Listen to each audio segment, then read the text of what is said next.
Once upon a time, there was a small town nestled in the heart of the woods. The town was known for its eerie atmosphere and strange occurrences, but the residents never paid much attention to it.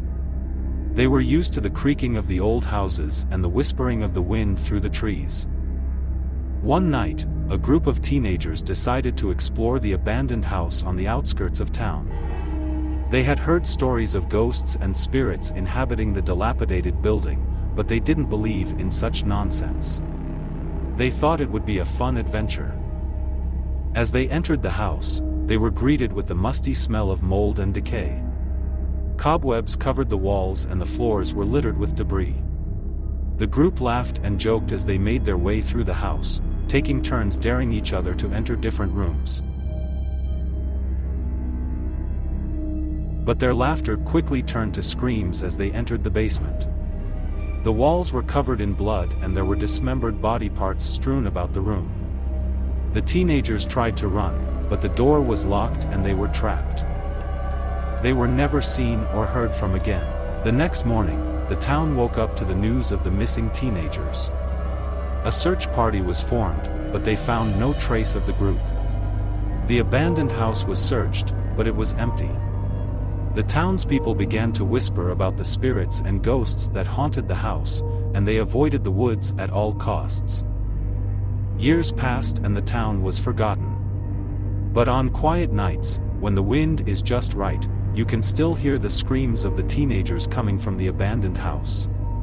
Some say that their spirits are still trapped inside, doomed to relive their final moments over and over again. But the true horror is that the house was never abandoned. The spirits were the ones who lived in the house, the ones who had been driven mad by the guilt of their own terrible crime.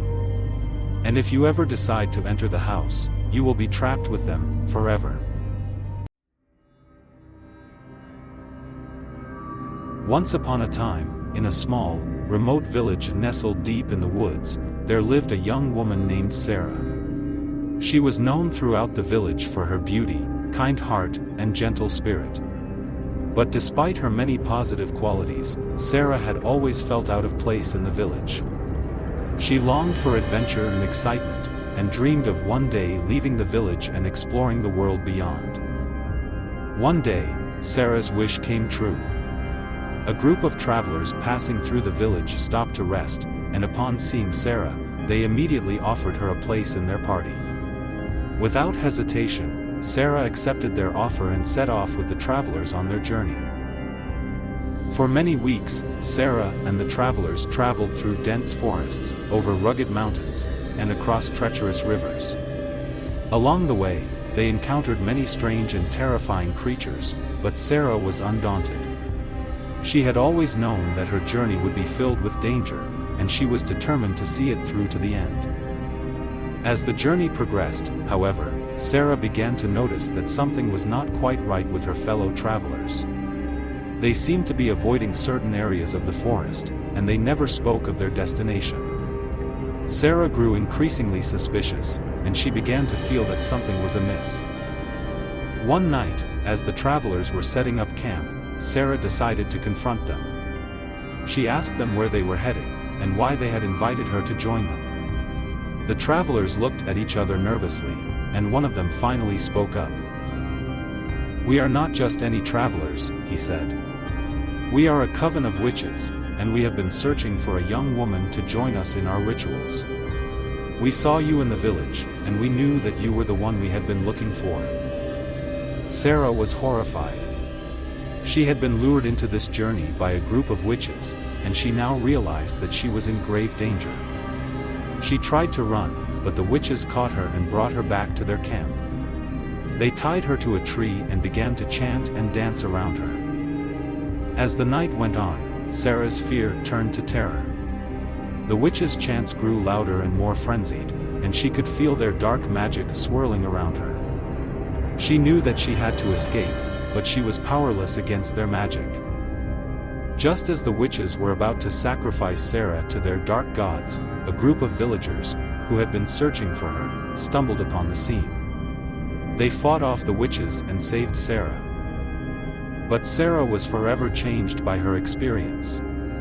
She never spoke of her journey again, but the villagers could see the fear and trauma in her eyes. They could sense that Sarah's spirit had been broken and she was no longer the same person. Some say that she could still hear the witch's chants in her head, and that she lived the rest of her life in fear of their return. Years later, villagers started to disappear, and strange rituals and chanting could be heard in the woods at night. But no one dared to go there, for fear of what they might find.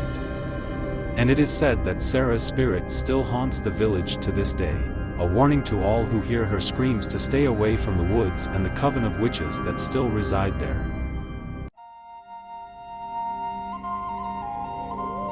Once upon a time, in a small town nestled deep in the woods, there lived a young girl named Emily.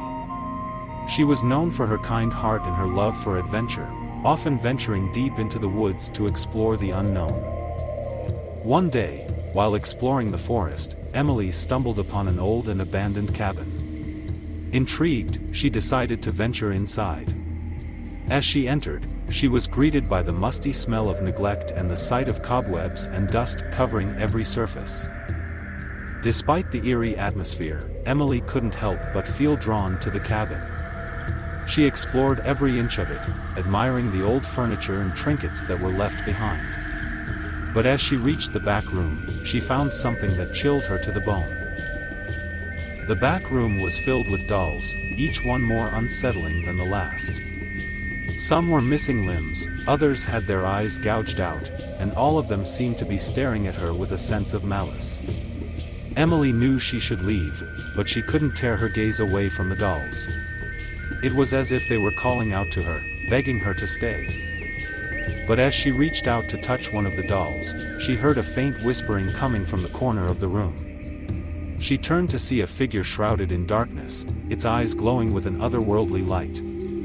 Emily tried to scream, but no sound came out of her mouth. She was frozen in fear, unable to move. The figure stepped forward, revealing itself to be an old woman. "Hello, my dear," she croaked. "I've been waiting for you." Emily tried to run, but her legs wouldn't move. She was trapped, unable to escape the old woman's gaze. The woman reached out her hand and touched Emily's face, her fingers cold as ice. "You see, my dear," the woman whispered. "I've been collecting dolls for a very long time. Each one represents a lost soul that I've taken. And now, I have found the perfect addition to my collection." With that, the woman's grip tightened on Emily's face, pulling her closer and closer. Emily could feel the woman's breath on her neck, her teeth on her skin. And then, there was nothing. The townspeople searched for Emily, but she was never found. Some say that she was taken by the Witch of the Woods, a woman who was rumored to collect the souls of the lost and keep them in her dolls. Others say that Emily's spirit still haunts the abandoned cabin, trapped forever in the clutches of the witch. But one thing is for sure, no one ever ventured into the woods again. They knew that the witch was still out there, waiting for her next victim. And one day, she will come for them too.